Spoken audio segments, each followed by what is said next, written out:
Detour family, what is going on? Hope you are having a great day today. Hi guys. As always, I'm here with my beautiful wife Deb, and we missed an episode. We have had quite the January. Oh gosh, the last 4 weeks have been a journey I wouldn't want anyone else to go on. How about that? Yes, well, it's a journey that I think a lot of people are actually going to go down, whether they want to or not. That's true. We had, right after the New Year, just a few days into the New Year, your dad fell and broke his hip. And tore up his shoulder.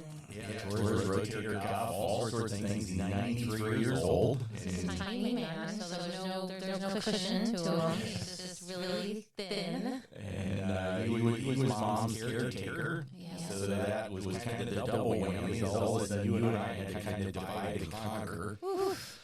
I had to be mom's caretaker, and you weren't really a caretaker. You were more of an advocate for Dad. That was more your role, where I was true caretaker, cooking and medicine and this, that, and the other, where you were fighting with doctors and insurance and fighting with everybody. Yes.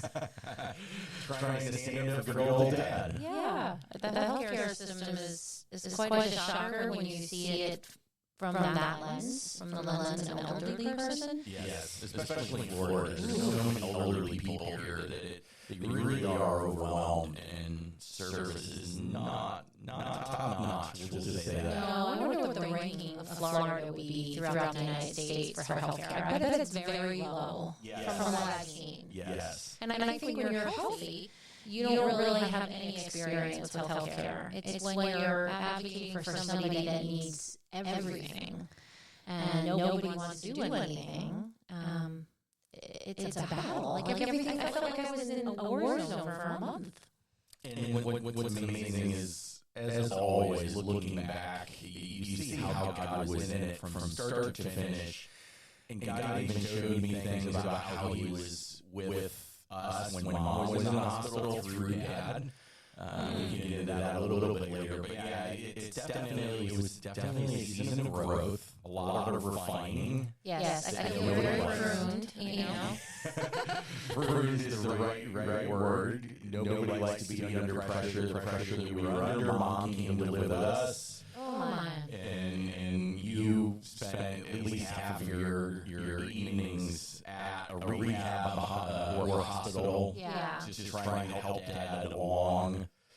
We haven't slept in 4 weeks. We have not slept in 4 weeks. None.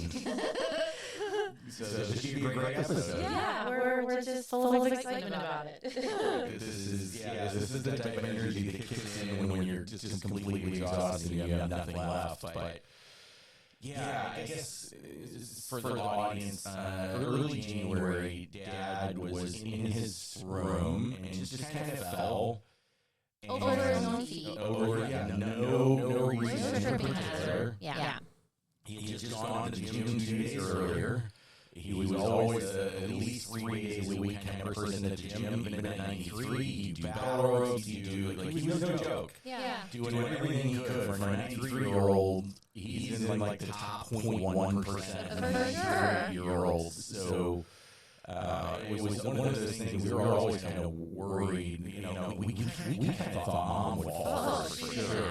Waiting to happen. Well, Mom falls all the time. Right. And we kept telling them all it takes is one fall for everybody's life to change. And we swore it was going to be Mom because she's a bull in a china shop.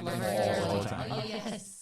Every day she falls. She's got cushion. She does. She's a solid woman. Italian woman. Oh, yeah, she is. And she can take a fall where Dad is this frail little 93-year-old man. Italian men tend to be smaller when they get older, and Italian women. Well, I don't want to tell you this. I don't want to worry you, but Italian women tend to get a lot more cushion. I guess it's a good thing I'm not an Italian man. That's true. But just immediately we obviously took him to the emergency room. He was there in the emergency room for 4 days. No, he was in the hospital. He was in the emergency room for just maybe 6 hours or so, 8 hours. They transferred him up to the hospital. he's in tremendous pain. It was like 10 o'clock in the morning. I told you to stay at work because there was nothing you could do that day. There was just all they could do was administer pain meds because when you fall and break a hip, it's not a doctor that you need, it's a surgeon. Right. So you had to basically sit there and wait for the surgeon to get out of surgery. So I said, just stay at work. Don't take the time off. Nothing's happening. We're just sitting here. They've got Dad doped up on pain meds. Yeah. And that was the start of just this crazy month for us. Like you said, we went up to the hospital for 4 days. And then from there, he went to a rehab facility. And what I find interesting is they call it rehab, but it's a nursing home. And it was not like, there was no young people in there that had like maybe got into a car accident and they were rehabbing. It was, unfortunately, it looked like people were going there to just die. And that was a shock for him and for me. I'm thinking he's going to get, this is great, Dad. We're going from hospital settings to rehab. You're going to get, more work done. You're going to be able to do exercise. I'm misinformed, So had I known it was going to be the way that it was, I would have tried to keep him under hospital care for a little bit longer, just because I know he would have gotten the attention he needed. And from the day we entered that place to the day we left, it was one battle after another. The way they treated him was just deplorable. Yeah, even getting in a shower was a battle. Yeah. Days worth of battle. Yeah. Taking a shower. They left him, it was tough. just rot, honestly. Yeah. So we definitely depended on God. This was the season where Jehovah Jireh had to earn his name, and he did. As everyone would expect to know that he would. He definitely earned that name. The Lord is my provider. He is, and he certainly provided. There was a little instance that God just gave me a little kiss from him, and I am intrigued. I know a lot of people look at God's big picture miracles, and that's such a great lens to look at God through, but I really enjoy looking through the smaller lens of detail. And when you start to do that through Scripture, you can see all these little details weaving this beautiful tapestry of a story. And the details to me seem very intimate and personal. So we had Mom and I travel to the hospital to see Dad. And on the way back, I guess we lost a tennis ball on her like walker, which is, not uncommon for her. It's his mom, She's very rough with her walker. And so she comes to the house and she's scraping up our floors, and I'm like, oh, I gotta get a tennis ball. When am I gonna have time to even get to Walmart to get a tennis ball? Like, I don't need another task on my list, right? And so I figured, well, we'll get there. We'll just pray that the floor doesn't get destroyed. And then the next morning, we are going to see Dad, and I'm making coffee, and God says, pack some hard-boiled eggs. And I kind of thought that was odd, because he gets breakfast every day. But okay, God, I'll pack some hard-boiled eggs. And we drive up, and I pull into a parking spot, and boom, there's a tennis ball right on the ground. It was just like, wow, Lord, okay. So he gets a tennis ball. I'm like, wow, Lord, thank you so much. I walk in to see Dad, and I'm like, hi, Dad, I brought you some hard-boiled eggs. And he goes, oh my goodness, man, I was craving a hard-boiled egg, and the lady just said there was an egg shortage, and she wouldn't give me an egg. And I had a grin from ear to ear. I was like, Lord, thank you. Just thank you for that. It was like just a sweet kiss.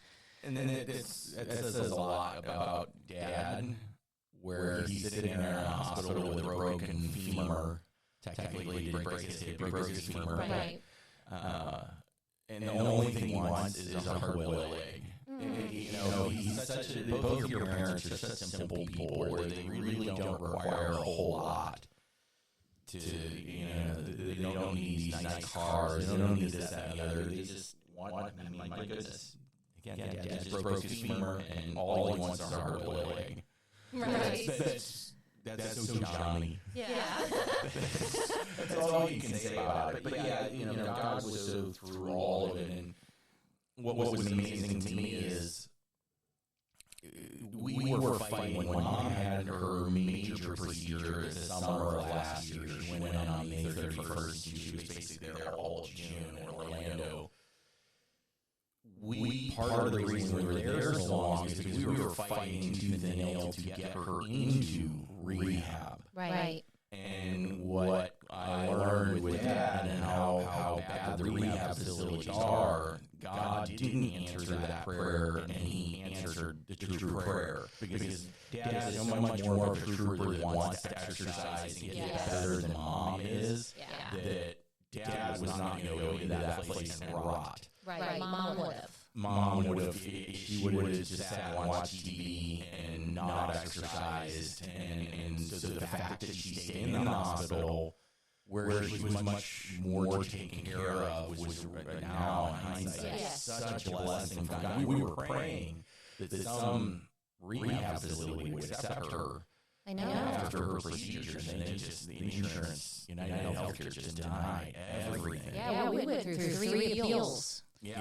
And it's so nice to see that God, like, of course He knows. It sounds like a silly thing to actually say out loud. Of course He knows. But at the time, like, but God, why? Yeah. Why, Lord? Like, I just want her to get help. And it's because I don't have, I'm not omniscient. I didn't know what I was uneducated in the process. And luckily he was educated in the process. He went, no, this is not where you want to send Arlene. Yeah. Because she will just sit in here and, she has, I think it's due to her dementia, she can get kind of negative, especially on herself. Yes. Talk badly, where Dad's not so much the case. Well, Dad can be negative for sure, but it's never about himself. It's always about others. Yes, that is true. But he's more suited, much more suited for what we experienced in rehab. So just looking back, that was such a blessing. Those unanswered prayers. Yeah. Just 6-7 months ago that we had, and here we are, but we are exhausted. So what are some of the things that you learned during the season? Well, what did God show you? He showed us a lot. I know. He showed me a lot through you, which I'm so grateful for. But you had this uncanny way of just saying, Deb, you can only take what's in the shovel. You can't look at the whole pile. Over and over. What's in the shovel today, Dad? What's in the shovel today? Yeah, so you're a list maker. And so when all this... let me make a list? No, when all this happened, your first natural instinct was, give me a pad and a pen. Yes, I want to make a list of everything I have to do. And I knew that list was going to be so insanely long that you were just going to shut down. Number 1 on the list is make the list, and I don't think you ever would have finished task number 1, let alone move on to 2 through 27. Grateful you know me. And so I wouldn't let you make the list. But number 2, the reason why I didn't want to make a list is things literally were changing sometimes on an hourly basis. So we would put something on the list, and by the time we were done, the ink wasn't even dry. And okay, scratch that. The plans have changed. That's true. And that can be very frustrating. Yeah. And in the sense of not having control.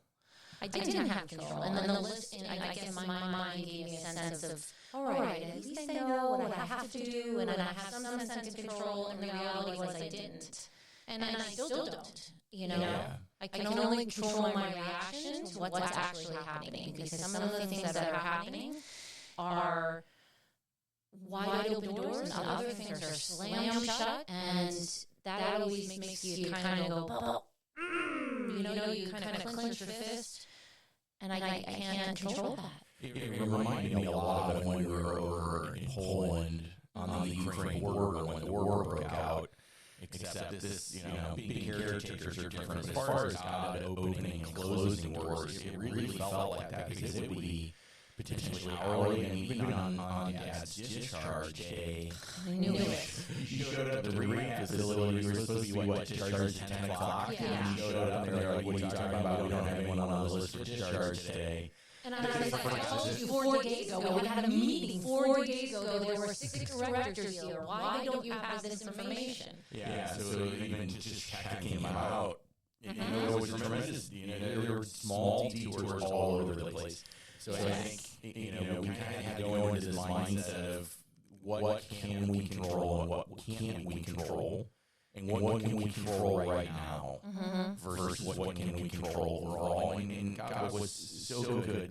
2 weeks probably before Dad fell, we had we knew that Mom and Dad were going to be resistant towards assisted living because they had been forever. Right. And they were very independent, up until now. Well, up until 18 months ago. When Mom started really getting sick, they were pretty decent. But when Mom started getting sick, they were dependent upon us. But that pressure on you and I had come slowly over time, more and more and more. And we knew that there was only a finite amount of energy that we had. So we said, and it was true, that we were applying for VA benefits. Dad's a veteran. He was deployed during wartime. He was injured, all sorts of things. So we were applying for VA benefits. And this facility that's only about a mile away from Mom and Dad's place was too expensive. It was really, really nice. But through the VA and the benefits that Dad potentially could get, all of a sudden it became an option. And you went through it, I think, on your own. You loved it. Then you brought me, and then I loved it. And so about 2 weeks before Dad fell, we kind of went to Mom and Dad and said, hey, we want to go look at this facility. The VA is willing to cover X number of, X percentage, if we ever have to get you in there. Let's just go look at it because that's a battle, right? The VA, those benefits is a government program. It's always going to be a battle for something like that. Mom and Dad, let's just go see if you even like the facility before Deb and I even go down the road of chasing after this. If you don't like it, there's no point in us putting in the work.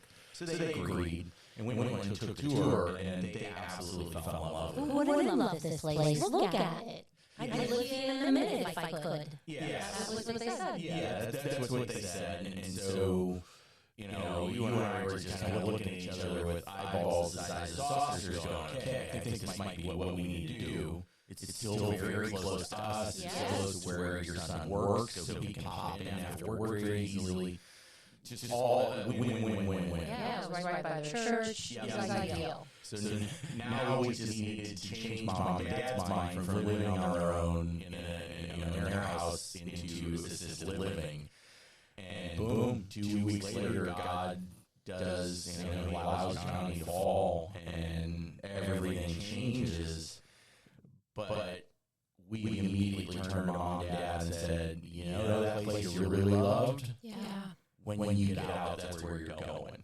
Because you'll get the care that you need there.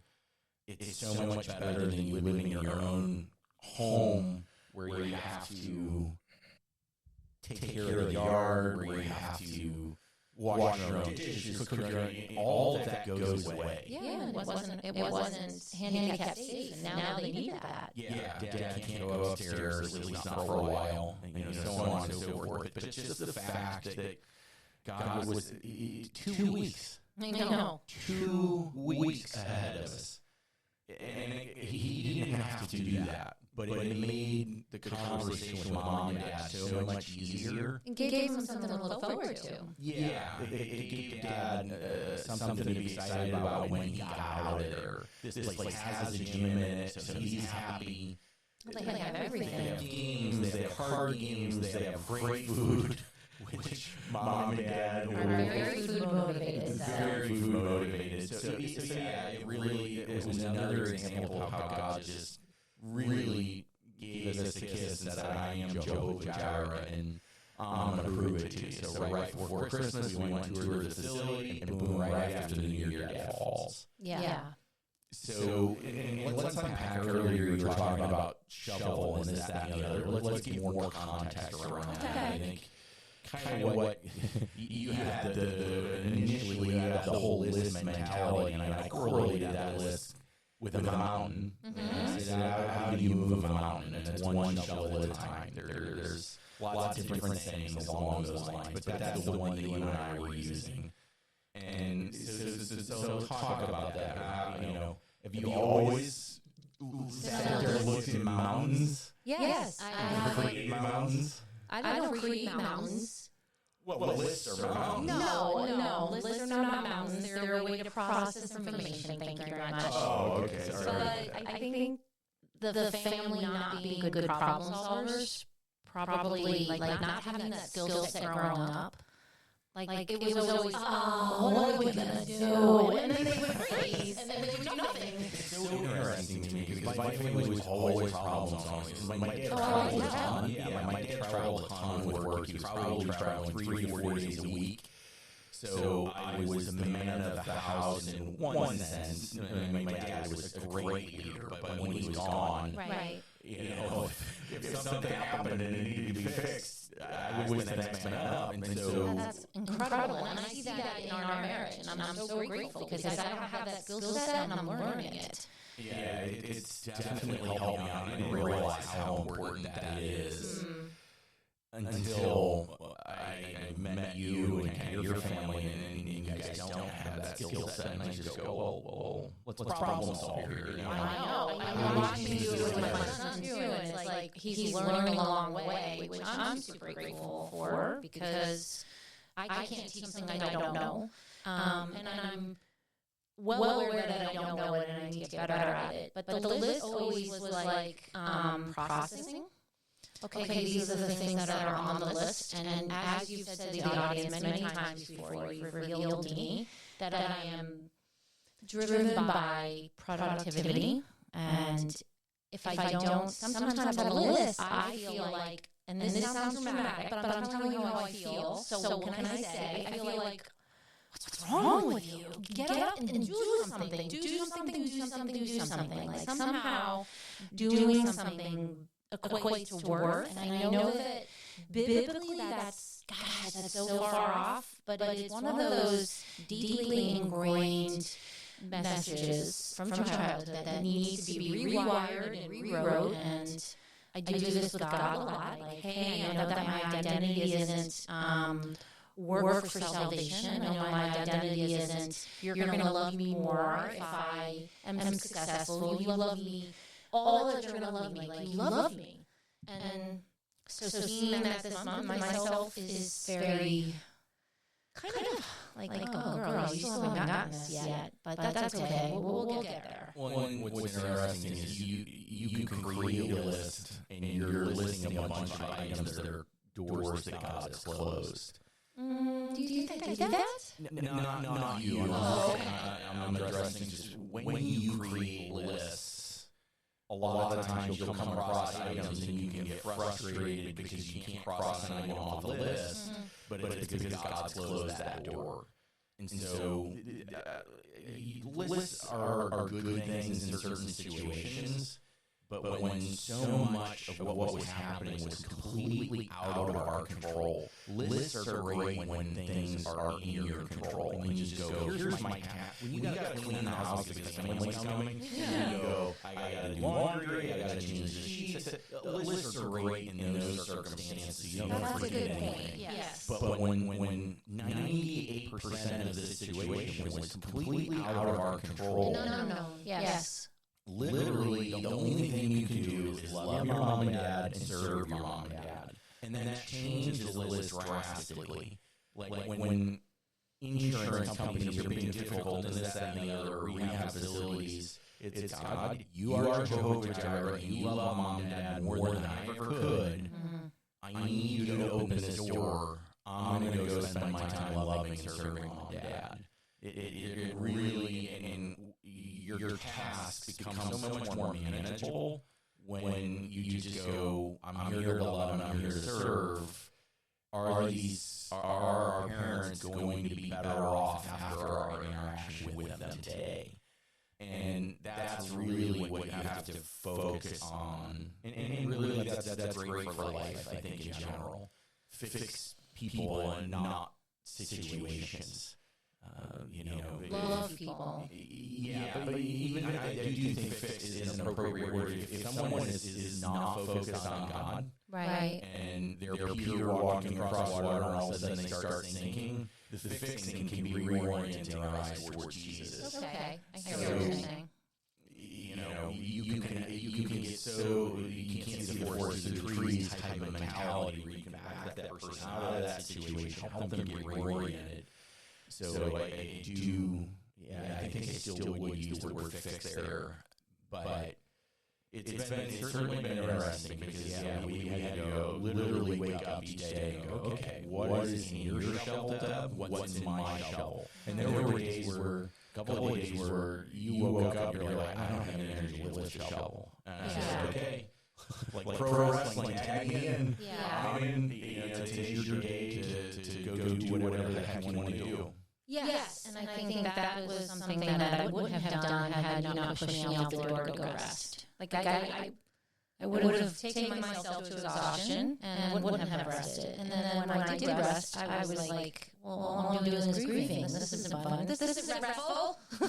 And you're like, well, you need to grieve. And I think grief is something that God has shown me deeply in this past month.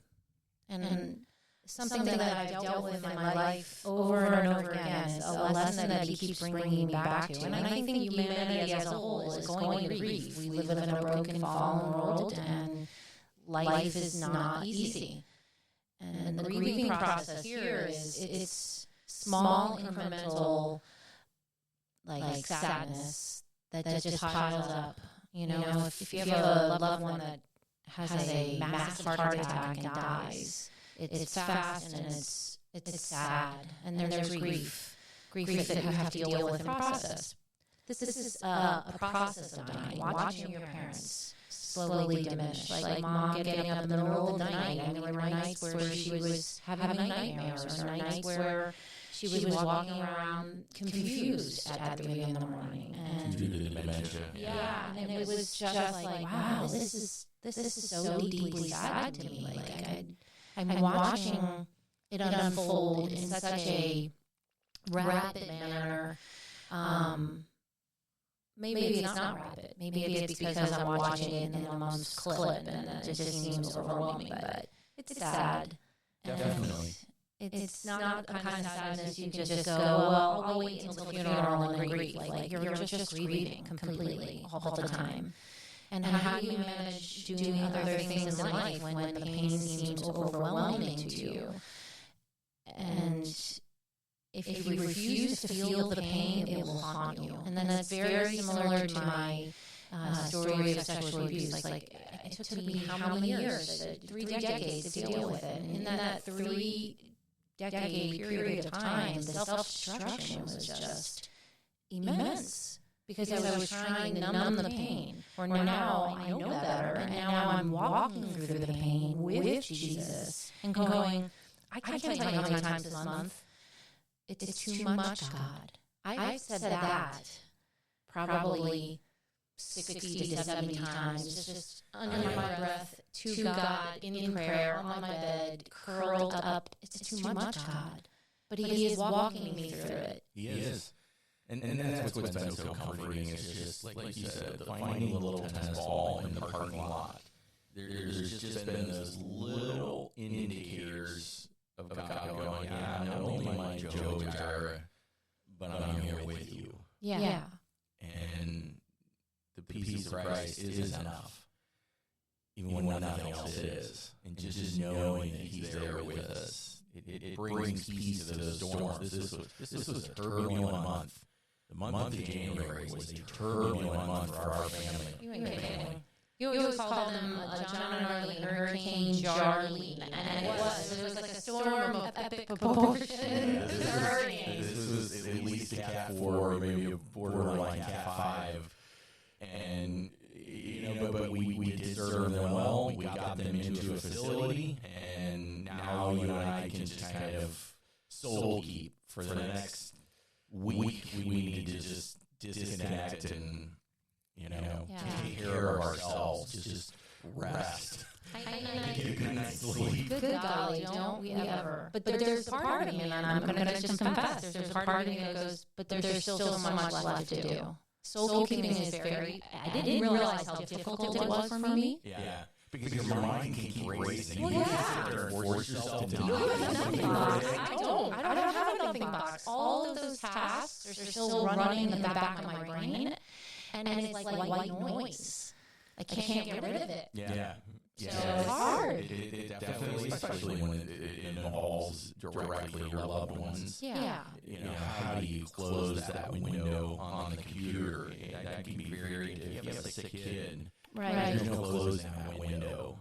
But soul keeping, again, resting in Christ, his peace rules over the things that you don't understand. I don't understand how people make it without the hope of Jesus Christ. I have no idea. If you have no concept of Jehovah Jireh, and you're sitting there with a massive task list, and doors are being slammed in your face because this, that, and the other through insurance, through facilities, what hope? I would be so full of anxiety. Right. And people, numb that anxiety through lots of different self-destructive patterns. Yeah.